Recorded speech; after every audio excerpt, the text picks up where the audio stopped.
So now I'm just going to wash it out.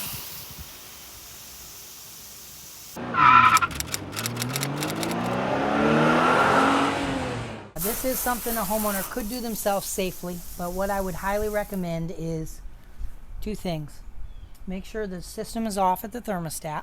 I would not advise messing with any high voltage, any power like that.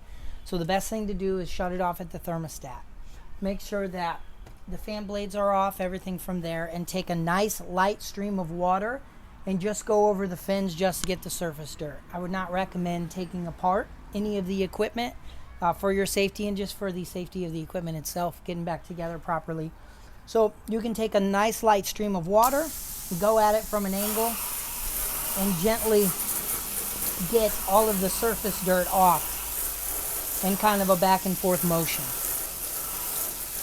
This I would recommend being done, if you decided to do it, once, maybe in the middle of the summer, just as you've observed a lot of surface dirt on the fan. Other than that, it is not necessary. We do a very good thorough cleaning every time we come out for our maintenance.